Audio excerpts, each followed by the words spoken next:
It's Mark Langley with DeTech. I wanted to do a short video about the temperature sensors that we're using for our liquid nitrogen monitoring solution.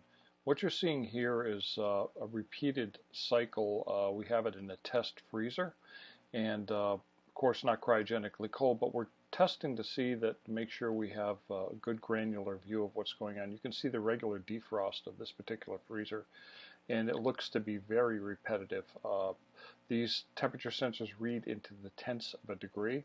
So what we do is we place one of these sensors on the outside of your liquid nitrogen tank, and we're able to very accurately measure the surface temperatures compared to ambient. Of course, if the surface temperature drops away from ambient, system just updated, drops away from ambient, then we know we might have a problem with the vacuum, aside from when you're filling the tank. So I just wanted to share that with you. We're also going to be going into some detail about the weight load cells that we use and how accurate they are. Perhaps the most important part of our product, which is the weight telemetry. We use very sensitive weight load cells, and this is an example of the interface right here. What we've done is we've zeroed out a tank that's empty, and we let it stabilize for some time here, about an hour or so.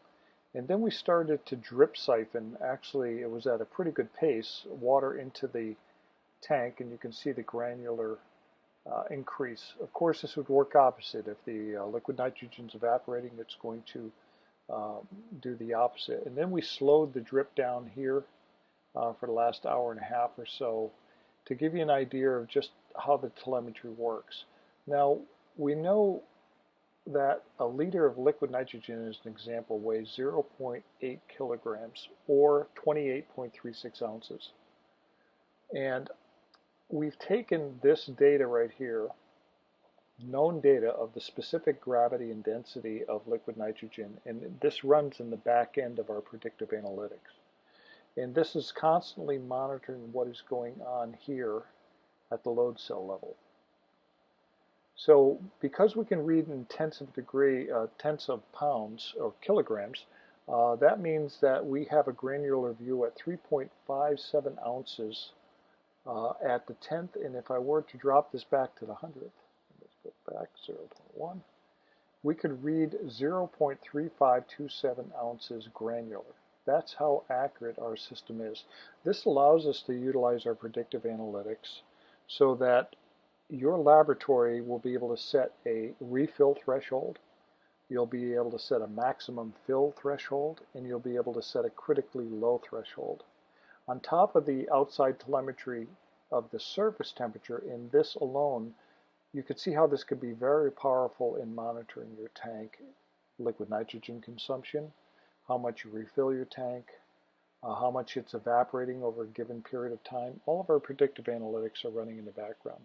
So we wanted to share this with you because we want you to understand just the type of solution that we've built here to help solve the problem. We're going to be at ASRM. We look forward to seeing you there. Again, if you have any questions, contact us. That blip you just saw was the system updating. We can also go up into here and we can set the interval if we wanted. Right now it's set for 1 minute interval. We could set it for 5, 10, or 15-minute interval. A lot of interesting things here for our customers to be able to benefit, generate reports, things of that nature. We'll go into that in another video. But we do want to show you that our solution is very robust, very accurate, and it will be very reliable for protecting your precious samples and assets. We look forward to seeing you at ASRM.